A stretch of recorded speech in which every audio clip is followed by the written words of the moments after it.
எதுக்கு சார் இவ்வளோ police? Sir மசூதிக்கு போகிறோம். தொழுகைக்காக போகிறோம் சார், வெள்ளிக்கிழமை இன்னைக்கு. ஆமாம் சார். அதில் வந்து பார்த்தீங்கன்னா சர் ஜமாத்து உங்களுக்கு தெரியும், 23 ஜமாத்தும் சேர்ந்து. சர் ஜமாத்துனா யார் சார்? ஜமாத்தோட கூட்டமைப்பு அவங்க கொடுத்துருக்காங்க 23. சர் ஜமாத்துனா யார்? அவர்கள் இஸ்லாமிய நம்பிக்கையின் அடிப்படையில் யாருன்னு கேட்குறேன் நான். ஒரு 23 மசூதியும் சேர்ந்து அவங்க ஒரு கூட்டமைப்பு வச்சு 23 மசூதி கூட்டமைப்பு வச்சிருக்கிறாங்க. ஜமாத்துக்கெல்லாம் சரிங்க சார். அவங்க வந்து பள்ளிவாசலில் வந்து வரக்கூடாதுன்னு சொல்லி ஒரு வந்து மனு கொடுத்துருக்காங்க. சரி ஆஃபீஸர். சரிங்க. வந்தால் வந்து எங்களுக்கு பிரச்சனை வரும். சரிங்க. வந்து வரக்கூடாது. 23 பள்ளிவாசல் வந்து இங்கே தொழுவக்கூடாது. ராணிப்பேட்டை டிஸ்ட்ரிக்டில், ராணிப்பேட்டை இதில் தலைமையில் 23 பள்ளிவாசல் தான் இருக்கா ராணிப்பேட்டையில்? ராணிப்பேட்டை வெறும் 23 பள்ளிவாசல் தான் இருக்கு ராணிப்பேட்டையில். ராணிப்பேட்டை டிஸ்ட்ரிக்ட் கிடையாது, ராணிப்பேட்டையில். ஓ சரி, நாங்கள் இப்போ வாலாஜில் போய் தொழுதுக்கிறோங்க. சரியா? ராணிப்பேட்டையில் தொழக்கூடாதுன்னு இருக்காங்க, நான் மதிக்கிறேன் காவல்துறையை. வாலாஜா நகரத்தில் நாங்கள் ரெகுலராக நான் வந்ததுலேருந்து 10 வாட்டி தொழுதுகிட்டு இருக்கிறேன். அந்த இடத்துல போய் நான் தொழுதுக்கிறேன். காவல்துறையை நான் மதிக்கிறேங்க. இல்லை சார், நீங்கள் சொன்னதுனால நான் வாலாஜில் போய் தொழுதுக்கிறேன் சார். இது வரைக்கும் ஒரு 6-8 முறை அங்கே தான் தொழுதுருக்கேன். அவங்க என்னை வரவேற்கிறாங்க. நான் அங்கே போய் தொழுதுக்கிறேன். ராணிப்பேட்டையில் தொழுவக்கூடாதுன்னு நீங்கள் சொல்கிறத நான் ஏற்றுக்கிறேன். இல்லை சர் ஜமாத் சொல்கிறத நீங்கள் சொல்கிறீங்க, அவங்க சொன்னதா எனக்கு எதுவுமே ரெக்கார்டு காட்டலை.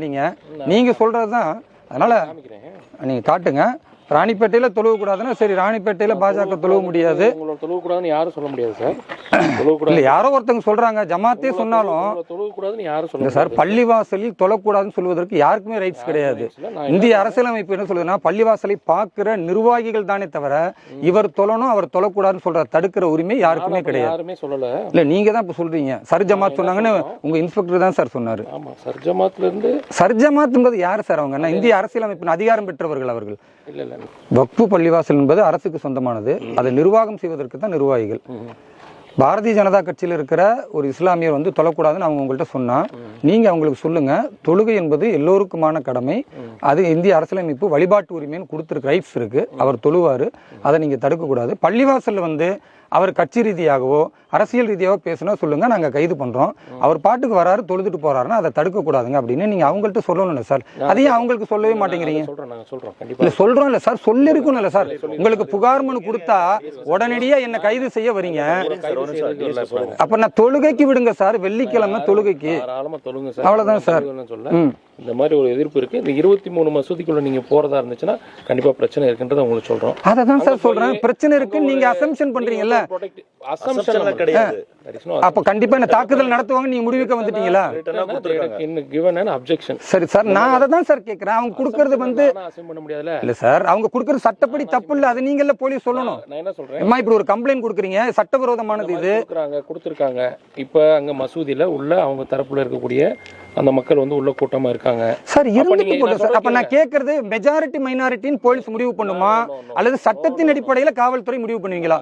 காவல்துறை வந்து சட்ட ஒழுங்கு நிலைநாட்டுறதுக்கான முயற்சிகள் எடுப்போம். அதை தான் சார் கேட்கிறேன். என்னுடைய உரிமை சார் இது.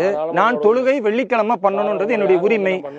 இவ்வளவு காலம் நான் தொழுதுகிட்டு இருக்கேன். சரி, ஒரு பேச்சு கேட்கறேன் சார். இன்னைக்கு ராணிப்பேட்டை மாவட்டத்தில் தொலை வேணான்றீங்க, நாளைக்கு தமிழ்நாடு முழுக்க அட நீங்க தானே சார் இப்ப என்கிட்ட சொல்றீங்க. ஜமாத்தை வந்து என்கிட்ட சொன்னாங்க, என்கிட்ட ஜமாத் வந்து சொல்லல. நீங்க தானே ஜமாத்துடைய ரெப்ரசன்டேட்டிவ் பேசுறீங்க. நீங்க தானே சார் பேசுறீங்க என்கிட்ட. இப்ப யார் நிக்கிற? வெறும் போலீஸ் தான் சுத்தி நிக்கிறீங்க.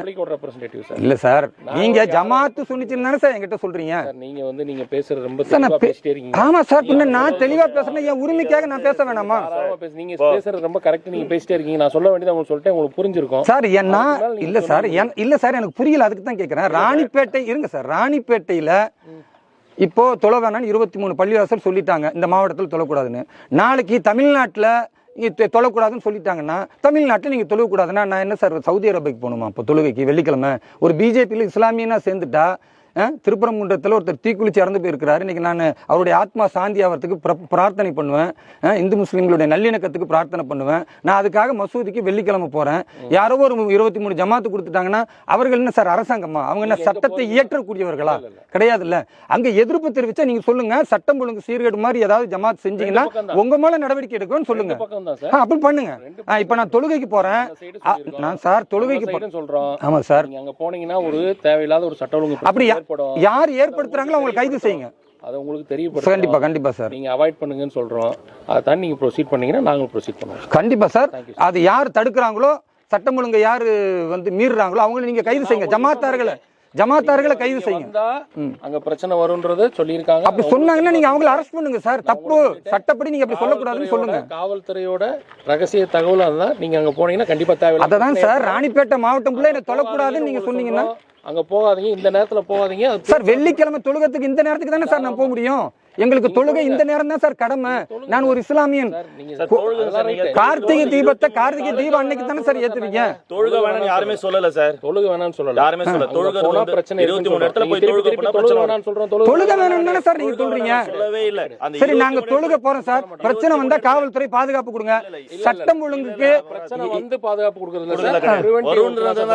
சார். அப்ப நான் என்ன கேக்குறேன்னா, 23 ஜமாத்து சொல்வதை காவல்துறை கேட்பீங்க. ஒரு இஸ்லாமியன் பாரதிய ஜனதா கட்சியிலிருந்து தொழுவு போனா உன்னை தொழுவு விட மாட்டோம்னு நீங்க கைது பண்ணுவீங்க. இதுக்கு பேர் பிரிவென்ட் அரெஸ்டா? சார் சைடுல இருந்து பேசுறீங்க. ஆமா, ஏன் உரிமைக்கு நான் தானே சார் பேசணும். நீங்க ஒவ்வொரு வாட்டியும் கைது செஞ்சுக்கிட்டே இருப்பீங்கன்னா ஒவ்வொரு வாட்டியுமே சட்டவிரோதமா காவல்துறை இப்படி நடவடிக்கை எடுத்து. ஆமா, சட்டவிரோதம் சார். இது முழுக்க முழுக்க சட்டவிரோதம் சார். நீங்க ப்ரூவ் பண்ணலாம். சட்டவிரோதம் சார். என்ன சார் நியாயம் இருக்கு சார்? நான் கேட்கறேன் சார். சார், அரசியலமைப்பு என்ன சொல்லிருக்கு சார்? வழிபாட்டு உரிமை. ஒரு தனி மனிதன் அவன் விரும்பிய இடத்தில் தொழுவதற்கு உரிமை இருக்கு. வக்ஃபு பள்ளிவாசலில் நான் தொழுக போறேன், அது அரசு சொத்து. அந்த சொத்துல ஒரு 10 பேர் அடிப்படைவாதி தடுக்கிறான்னா நீ தடுத்தா ஒன்ன கைது செய்வோம் அவனை சொல்லணுமா? இல்ல என்ன நீங்க கைது செய்வீங்களா? சொல்லுங்க சார். அடிப்படை உரிமை பிரகாரம் உங்களுக்கு இருக்குது ஆர்டிகல் 25 எல்லாமே எங்களுக்கு தெரியும். சரிங்க sir. All subject to reasonable restrictions. அந்த ரீசனபிள் ரெஸ்ட்ரிக்ஷன் தான் இது வராது சார். நாங்க சொல்றோம். சரி சார், நீங்க சரி, அப்ப ஒவ்வொரு வெள்ளிக்கிழமையும் என்ன நீங்க கைது செஞ்சுக்கிட்டே இருங்க. அதுதான் போலீஸ் வந்து ஜமாத்துக்கு செய்யற கடமை என்றால் காவல்துறை ஜமாத்துக்கு வேலை செய்யுது. இந்த தமிழகத்தினுடைய முதலமைச்சருக்கு கட்டுப்பட்டோ அல்லது தமிழகத்தினுடைய சட்டம் ஒழுங்கையோ அரசியலமைப்போ பாதுகாக்கிறதுக்கு வேலை செய்யல.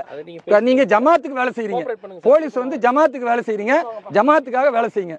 தமிழ்நாடு முதல்வர் ஐயா ஸ்டாலின் வந்து ஒரு இஸ்லாமிய அடிப்படைவாதிகளுக்கும் ஜமாத்துக்கும் தான் வேலை செய்யறாரே தவிர முழுக்க முழுக்க வந்து பாரதிய ஜனதா கட்சி இஸ்லாமியர்கள் மசூதிக்கே போகக்கூடாதுன்னு ஒரு நிலைமையை கொண்டு வராங்கன்னா, தமிழ்நாடு மாதிரி ஒரு கேவலமான மாநிலத்தை எங்கேயும் பார்க்க முடியாது. இஸ்லாமியருடைய உரிமைகளை பறிக்கிறத, பாரதிய ஜனதா கட்சியில் இஸ்லாமியர்களே இருக்கக்கூடாதுன்னு நசுக்கிற ஒரு அயோக்கியத்தனத்தை இந்த ராணிப்பேட்டையில் உள்ள மாவட்ட காவல்துறை மட்டும் இல்ல, தமிழக முதல்வர் ஐயா ஸ்டாலின் செய்யறாரு. ஒவ்வொரு வெள்ளிக்கிழமையும் ஜும்மா தொழுகைக்கு நான் போவேன். இது என்னுடைய உரிமை. காவல்துறை கைது செய்யுங்க.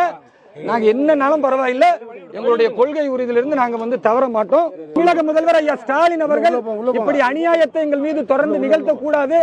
நியாயத்தின் அடிப்படையில தொழுகைக்கு எங்களை விடாம தடுக்கிற இந்த அயோக்கியத்தனத்தை நீண்ட காலம் செய்ய முடியாது. உங்க ஆட்சிக்கு தமிழக மக்கள் முடிவு கட்டுவாங்க.